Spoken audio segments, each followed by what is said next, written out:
สภาพหมอไฟอยู่9 ปีเอาต้นขายแต่ก็ไปสูตรเหล็ก มาแล้วเอาไป สร้างเขาคงอยู่แล้วสร้างเขาสิเป็นสร้างเนาะขึ้นในเนี้ยคันโมเมนต์สร้างอันเด็ดถอดออกมาใหม่นั่นนี่แล้วเนาะ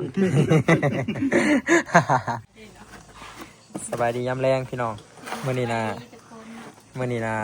หมอไพ่รถตายหมอไพ่รถตายเลยไปสื่อหมอไพ่มาใส่ใหม่ราคานี่ให้ถ้วยดูพี่น้องถึงหรือแพงตัวนี้นะราคานี่บ่ขาดคิด ฮอตบอส ให้ถ้วยผมก่อนเท่าไหร่ คอยว่าประมาณ4ยัง 4บ่อยพักแล้ว 4,000เด้ สไลด์ตัว ต้นละ4,000ประมาณ4,000แปะเท่าไหร่ถ้วยไว้ดู 3,800 น้ำหน่อย2,000เท่าไหร่ เดี๋ยว2,000เดี๋ยวเศร้าลูก2,300อันนี้2,400 บาท 2,000นี่นี่บ่ต้องว่า 2,000บ่ก็เป็นพันกันอยู่คือว่าดี บ่เพิ่นบ่ได้ใส่ใจ บ่คอยระบอได้ใส่ใจ แพงอยู่บ่พี่น้องสำนี ยังการเลย เราบ่ฮู้ว่าเรื่องของแท้บ่ของแท้ ประมาณ นี่ เดี๋ยวไป4,000เบิด เฮาบ่ฮู้แต่ว่าเบิ่งหมอไฟนี่นำเข้ามาแต่ไทยพี่น้อง Made in Thailand สยาม GS แบตเตอรี่12โวลต์60แอมป์พี่น้องตัวเก่ามันนี่ประมาณ85แอมป์นี่แหละตัวเก่ามันนะแต่ว่าเฮาไปเบิ่งหมอ85แอมป์นะมันยาวมันใส่กันบ่ได้ก็เลยมาซื้อหมอ60แอมป์ก็บ่ฮู้ว่าสิเข้ากันหรือบ่ไปก่อนสิไปเปลี่ยนหมอไฟมากินนั่นมักโม่ก่อนมะเอามีดมาปาดไปครับ ลองดู เบิ่งไว้ยักผ้าสิมานอยู่บ่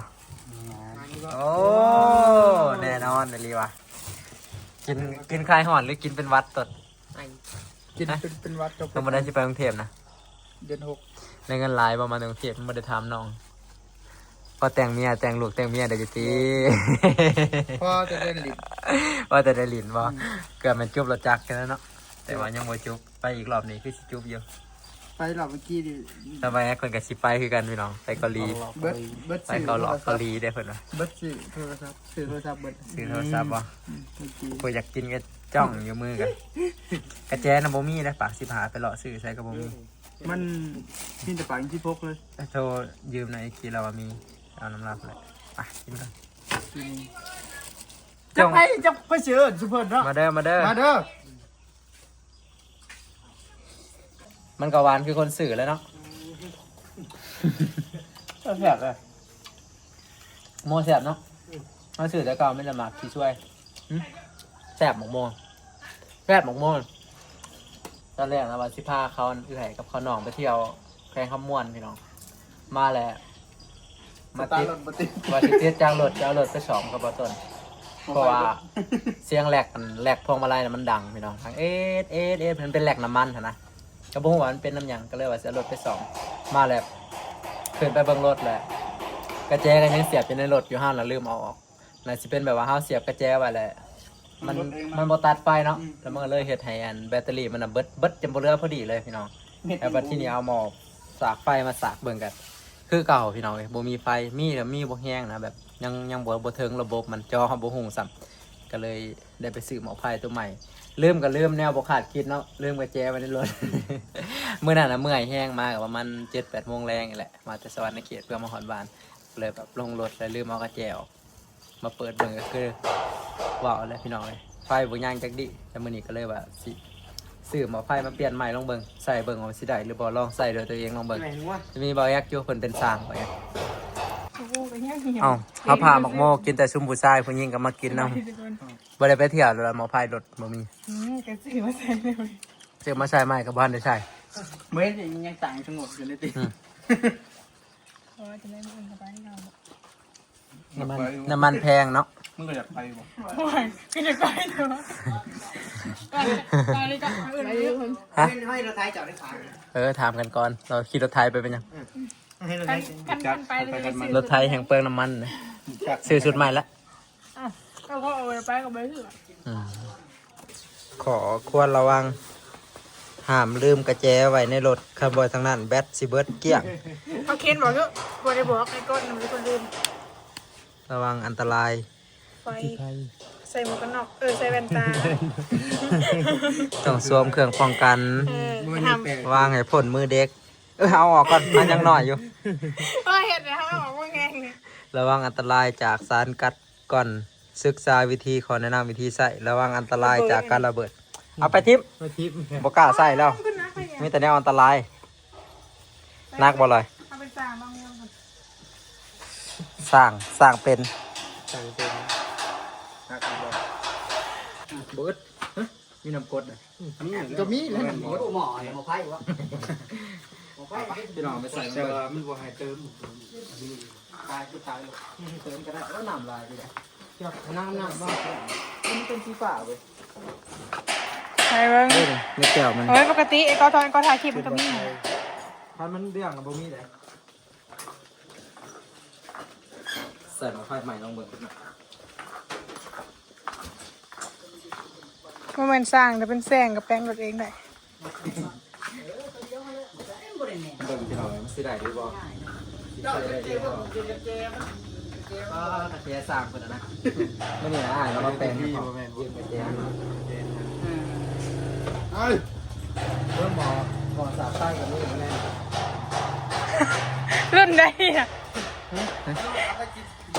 ทุกคนเสือบอ่ะแบตรถคันนี้นะตั้งแต่มากับรถนะปี 2017 ทุกคนตอนนี้นะ2026 18 19 20มาบวกให้6 3บวก6ออกตัวใด กะเก่าพี่ 9 ปีหมอไพ่นี่9 ปี มีผู้ใดใส่ได้ร้ายกว่านี้พี่น้องคอมเมนต์มาเบิ่งหมอนี่นะ9 ปี เดี๋ยวจะเอาเบิ่งหมอเดี๋ยวจะเอาหมอ9 ปีมาเบิ่ง เขาเบิดเท่าไรหมอเลยเบิดหมอดี เดี๋ยวออกมาเบิ่งทุกคนหมอไพ่9 ปีมันเป็นจังได๋ถามว่าเฮาบ่ลืมกับแจค่ารถนี่คือสิบ่ตายคือ มันก็ หม คือ อ ตั กั วน นี้ เบิดอะไรก็หรือว่าตั้มมันตายเองมันบ่หรือว่าเป็นเอาเฮาลืมกับแจก็นี่บ่แน่ใจคือกัน แต่ว่ากระแจน่ะลืมอีหลีเสียบคาไว้ในรถแต่ว่าบ่ได้บิดเสียบไว้ซื่อๆแม่นแต่ว่าเสียบซื่อๆจอมันก็ฮู้แล้วเด้แต่บ่ฮู้ว่ามันสตาร์ทอัตโนมัติหรือบ่ว่าน้ำกินน้ำบ่อิ่ม นักได้อีกกี่ ถึงเอามาสภาพหมอไฟ9 ปีเอามาแถมมันด้วยหาคำบ่ซ้ำกันเขาบ่ให้เปลี่ยนแต่คำมันนั่นเฮาเฮ็ดนั่นหุ่นแห้งแบบมีห้องๆเปลี่ยนบ่ได้ เดียวกันแล้วหมอไพ่อย่างเดียวกันนะ ซ้ำกันแบบเป๊ะเลยนะซ้ำกันขาดอะไรสภาพหมอไฟ9 ปีทุกคน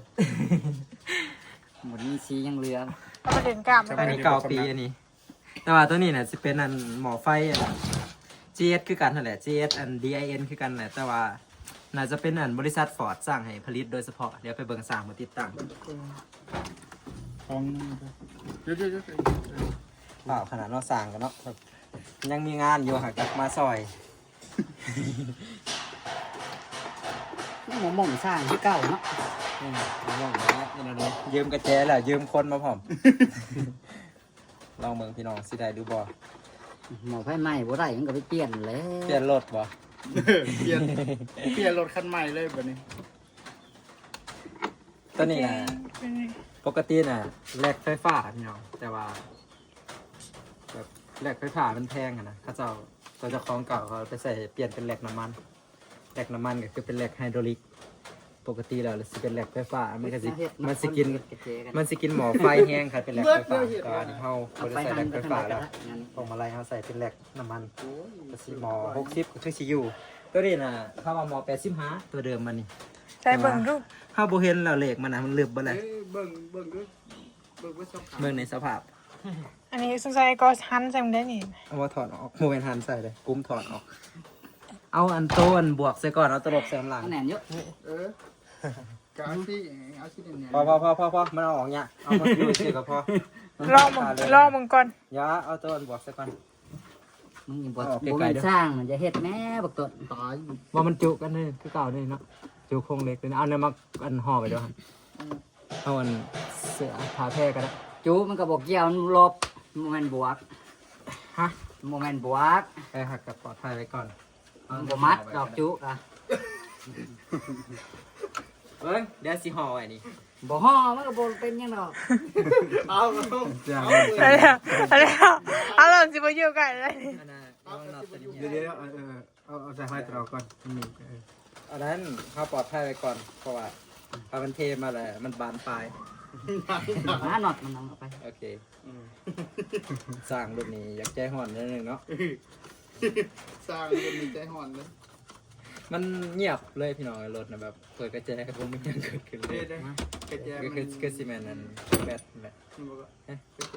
รถมันอยู่ในถุงพลาสติก ไม่ต้องพายแล้วโอเค มื่อนี้ใครจะได้สั่งเนาะสั่งกับสั่งเสื่อมเล็กเนาะ เบิ่งกันต้องเป็นสั่งรถนะ พอละว่าเนี่ยมันก็ได้พอมันสิฮักมันสิบริคีอ๋อ มันแน่นนะแต่ว่ามันจะ ตัวเดิมมันบริปันน่ะหันตัวนี้แบบนี้ เจ๊ ไม่กระ เย จา อะ ย นะ ซิปนะ แค่จะว่ามื่อนี้นะบอยแอกเป็นสื่อกับเจมาใหม่พวกนี้ไอ้เจนะกบ ลองกระเจใหม่บ่ พอดีได้หันเลย ไอ้ด้วย บางคนเขาไปหันบ่ถือก็นั่นแต่กันอะไร นั่นหรอ มันมัดได้แบบว่าใช้เดี๋ยวไปต่อสายลบก่อน พอไพ่ใหม่เนี่ยซื้อมาบ่ต้องสากบ่ บ่เล่หลดสายซื้อมันก็ เอาไปจะรอแบบมันมาจากโรงงานกับบ้านได้สากไป เดียว มันเกิดมีไฟเองมันเลยแบบ ไฟน่ะบ่ต้อง บ่ได้ ห่วง นะทำความสะอาดเนี่ยมันเนาะพอมันสิหันออกบ่ได้เดี๋ยว ก็ มัน แต่ จะ กระยันหันบ่ได้ หันแบบสะใจด้วยแต่เนาะ ก็คือเพิ่นสิหันแล้วแล้วอันมื้ออื่นมากนี่ นั่นงงเลย ไฟมันหุ่งบ่ ไฟมีมกันนั้นนี่ อ้าวก็ไปสตาร์ทเบิ่ง ย้อมตั้งแต่ว่าท่านว่าอันไฟเบิดแล้วรถนะแบบว่าคืออันจักสิว่าคืออีหยังคือรถไฟฟ้าบ่มีไฟนั่นน่ะเลย จะจูโครงเหล็กแล้วตีไปต้นครัวลบโครงเหล็ก ฮะรอบอันตอนนี้ไปจูเล็กบ่ได้จักดิ นั่นว่าคือเขาจังอ้อมไปหลาย จูบ่ได้จักดินะ ก็เลยนะมันสิเลื่อนกี่ขาดไปหาซื้อหน่อยอีก บ่เลื่อน อย่าไปเถียงกับเพิ่น สร้างรุ่นใหม่เนาะ อ้าวได้แล้ว ติดเบิ่ง แม่นสระแม่ ก็ได้อันดีเซตกันเนาะ เป็นยังไง ย่านนะเบิ่งดูนะครับมีเหรอไฟมาแล้วเปิดเฉยๆเด้อบ่ผมสตาร์ทก็ได้เสียงดังๆคือสิบ่ยากเนาะเปลี่ยนหม้อไฟง่ายๆบ่ผมสตาร์ทเด้อ มันดับ เดี๋ยวลองเหมือนกัน ดับจังสตาร์ท ให้เปิดพี่จะอยู่ปลาเหม็นนะ มันดังเองมันมาเดี๋ยวลองมาแต่พอมันจังเบิดเนาะ เซ็นแอม อ๋อวิทยุนี่กินไฟเขาเจ้าว่าถ้าเปลี่ยนหม้อไฟใหม่นี่เฉพาะรถฟอร์ดในอ๋อมันเริ่มใหม่เบิดเลยได้โมงยังมันก็บ่ถึงเบิดจอก็เป็นสีขาวเบิดเลย มันแบบว่ามันมองไฟใหม่เลย เขาว่าเปิดไฟสูงหาเถื่อพี่น้องเปิดกระเจี๊ยแล้วได้เนาะยังบ่ทันได้เปิดนี่ฮะบ่ทันได้ใส่อันนั่นบ่โอ้ยเอาไหมเริ่มไหมไปเอากระเจี๊ยก่อนนี่หมูครบเลย อันนี้ก็ย่างอยู่ได้ บ่ได้ใส่โซกมัน เชื่องไว้ไปบอกเอาไปเชื่องมันไม่เชื่อง ใส่ไหมทำมันแล้ว มือหันนี่นี่ มือนี่นายได้หันอีกเรื่องรอบ มัน นึง ตัวนี้กับตัวนี้ก็แล้วนะ นี่ กระเจี๊ยบ เห็นบอกพี่น้องคำว่าเฮานะมันเป็นลางบอกเหตุได้บอกว่าอย่าหันแหนมันหันออกมันสิยาก อยากก็คือว่ามีแนวบอกไว้นี่บอกว่าบ่ให้หันแหนนเพราะว่ามันสิเกิดเหตุการณ์แบบนี้แหละใส่ประกบนี่แหละบอกคือสิได้หันบ่อื่นนี่เราว่าบ่พอ มือนี่ได้หันอีกเรื่องนึง ตัวนี้ นี่ ตัวนี้ได้หันเอา สี่อะไร13 13อันนี้ เอ้ยอะไรโมงยังมันตั้งใหม่ไปเลยเนาะมันนั่นเบิดหลายมื้อเติบเลย ฮะ ได้เริ่มใหม่ ตั้ง เบิด ใหม่เบิด ตั้งนั่นได้ว่าตั้งโมง ฮะ มันแน่น ครบจะไปดีเดี๋ยวมันฮักเด้อบัดนี้ เป็นอะไรฮะหันแหนนคักบ่ บ่น้ำมัน เออ ไปหันตัวนี้ก่อนนี่กูไปหันตัวนี้ก่อน เออ มันติง มาเถียงเราได้ ลืมใส่หัดศพมัน เขาจะเปลี่ยนเจ้าอันอายุรีดเซตใหม่อยู่ มันเปลี่ยนอยู่ฮะนี่ นี่เขาเห็นให้บ่แค่สร้างเขาคงอยู่แล้วสร้างเขาสิเป็นสร้างเนาะ โอ้ย ขึ้นในเนี้ยคันบ่แม่นสร้างอันเด็ดถอดออกมาใหม่นั่นนี่แหล้วเนาะ สิประมาณนี้พี่น้องไอ้คันบ่แม่นสร้างถอดไปถอดมาจะหน่อยสายไฟขาดอีกเด็ดต่อใหม่อีกบ่ เดินได้นี่อะไรต้อง ความจริงก็บ่ใส่ก็ได้ดอกอันนี้ก็บ่หากแต่ว่ามันมีก็เลยต้องได้ใส่ ย่อขึ้นแน่มึงกะ ย่อเลยเด้สุดๆแขนเลยหยัดลง เปลี่ยนกับป้าผมอยากแล้วกะ ว่าอยู่มันขึ้นโหลนว่าขึ้นอยู่ใดหากแต่ว่าบ่ได้บ่จักนะว่าเนาะมันขึ้นโหลนแท้ว่ะเพราะปกติมัน6กว่านี้นะผ แปล ม งผ้า ใส่ กับ แบต ป้าผมกรีดนี่ คือแน่นอนแบบนี้เนาะเศร้าโหลนเลย มันกระโบโหลนเบาๆแล้วแบบนี้ อ่ะลองอีกรอบหนึงพี่น้องเอ้ยใส่หม้อไฟใหม่แล้วตีดตั้งโมงนะได้ปะตั้งโมงนะได้ปะคล็อกนี่บ่12 โมงจักโมงเช็คโมงดู 24ชั่วโมง12ชั่วโมงออโต้ไทม์ ปุ่มมันก็มีก็เลื่อนนั่นแหละ ยังไงเจ๊ จักโมงเลย เด็กว่าจะได้มันใหม่ปุ๊บเลยทันทีกัน 15 โมง จักนาที แค่ปีน เช้าเก้า แป๊บนึงขอเวลาแป๊บนึง ไปให้คนสั่งข้าวเมื่อนนะ คือบ่มีวันที่ให้ตั้งเนาะ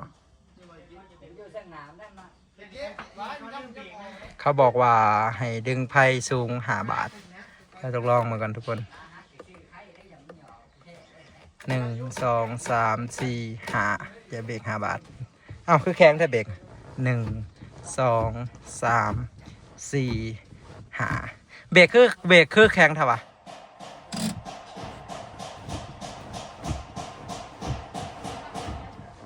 แข่งกบพอดีวะ เอ้ามันก็เหยียบบ่ได้เบรก บ่ได้เกิบเลย เหยียบบ่ได้ สตาร์ทออนว่าตัวแรก บ่กระพริบซ้ เอาเลยสตาร์ทเลย ำสตาร์ทแล้วมันออนบ่ เออ แต่สตาร์ทกันก็ได้ ออน ซะ ว่าตัวแรก โอ้แบตแฮงเนาะออนเนาะวันนี้เนาะเดี๋ยวสิลองรีเซ็ตหมอไฟมันกันให้ทุกคนเดี๋ยวสิลองรีเซ็ตหมอไฟมันกันว่ามันสิได้ผลบ่เขาเจ้าว่าให้รีเซ็ตหมอไฟก่อน1 2 3 4 5 1 2 3 4 5คือบ่มีกันยังกระพริบปะมิจิลี่เด็กกระพริบแล้วปึ๊บอันนี้คืออันน่ะเป็นการบอกให้รถฮู้ว่าเฮาเปลี่ยนหม้อไฟใหม่นะเพราะว่ามันจะมีการตั้งค่าแบบระบบสากระบบหยังให้มันเข้ากับหม้อไฟใหม่ครับก็ต้องมีการรีเซ็ตก็คือกดไฟสูงนี่หาเทื่อทุกคนแล้วก็เหยียบเบรกหาเทื่อติดต่อกัน โดยที่บ่ต้องสตาร์ทรถมันก็คือตอนนี้ก็คือเรียบร้อยแล้วเนาะโอเคเรียบร้อยใส่ได้เนาะหม้อไฟ60 แอมป์ราคา 2,400 บาททุกคนหมอเก่านะ6 ปีหมอนี่9 ปีหมอนี่ขอบรายแต่ขอ10 ปี ต้นหัวก่อนฮะ คือบอก11 ปี เอาแบบใส่ตลอดไปเลยเนาะ ตลอด11 ปีพอ จอมันก็เป็นสีแล้วนี่เนาะแบบนี้เนาะ เอามันแบบว่ามันหมูไฟใหม่เลย จะได้แบบนี้ดิสเพลย์ออโต้ดีม ตั้งใหม่ยุ่งมุงนะ ฮะ ตั้งใหม่ยุ่งมุงมันนะมันยังไม่ทันได้อันนั้นเลยก็มัน อ๋อ ไม่ทันได้ อาศัยสีดำๆโมงถือกระตี้นี่ตัวนี้ถึงแล้ว ถึงแล้ว แต่วันที่คือ10 โมงมีเนาะ แต่วันที่ผมนี่ เดี๋ยวเสื่อมอินเทอร์เน็ตมันก็น่าสิอัตโนมัติเอง ปล่อยมา เรื่องนะมันคือ สภาพหม้อไฟอยู่9 ปี เอาต้นขายแต่ก็เป็นสูตรเหล็ก มาแล้วอันนั้นเอาไปจูดลงไฟกันนะ โอ้โหยังบ่ลืมเนาะเอาไปสอดหม้อไฟฟังไฟป่ะเอาน้ำก็เอาน้ำกรดใส่คือสิใส่ได้เนาะแก้เบิ่งหันเบิ่งก็ได้เนาะถ้าใส่น้ำกรดใหม่คือสิมีไฟ แต่ว่าสิบ่แห้งปานใดแต่ก็พอใส่ได้อยู่หม้อน้อยๆทุกคนหม้อเก่ามันนะแต่ว่าถามว่าจักแอมนี่บ่ฮู้บอกบ่ได้มันบ่เห็นเพราะว่าสติกเกอร์ มี นี่ น้ำบ่งเกียนน้ำหมอ สติกเกอร์มันหายไปเหมือน2 ปีที่แล้ว แต่เก่าก็เขียนเนาะอันนี้เพิ่นบ่เขียนมันที่มันเขียนอันนี้นี่85 แอมป์สันบ่ทันได้จิก พูดไว้ใช่ปะ ญี่ปุ่นนี่คันนี่แหละมันตัวดักญี่ปุ่นแล้วรถสติกเกอร์เดียวกันเลยนี่เห็นบ่ต่างแต่ว่าบ่มีตัวหนังสืออธิบายหม้อไฟตัวเก่ามันน่ะทนกับแม่นอยู่พี่น้องแต่ว่าคือเฮาเปลี่ยนใหม่แบบนี้นะเฮาสบายใจเพราะว่าตัวเก่าเนี่ยอายุมันหลายแฮงเพราะว่าปกติแล้วก็ประมาณเห็นเขาเจ้าว่าประมาณ3 ปี 4 ปีก็คือต้องได้เปลี่ยนนะก็เลยแบบเฮาเปลี่ยนแล้วก็สบายใจแบบยันไปแล้วอย่ามันดับน้ำทางน่ะสมมุติว่าไฟมันบ่ถึงหยังแหละเฮาสิมาบ่ได้นะคือเฮาเปลี่ยนใหม่แบบนี้ก็อุ่นใจไปอีกแบบนึงเนาะแต่ว่าเพิ่งสิเบากระเป๋าแต่ว่าอุ่นใจเปลี่ยนใหม่แล้ว คือสิติดง่ายบัดนี้นะพอมาเช้านี้วิดกระแจแบบตกใจเลยคิดว่าเอ้ารถตายบ่บัดที่แล้วคิดพอว่าลืมถอดกระแจออกมันวิทยุมันดังอะนะก็เลยเฮ็ดให้แบตเตอรี่มันเกลี้ยงแบบเกลี้ยงคักเกลี้ยงแน่อีหลีเรียบร้อยแล้วทุกคน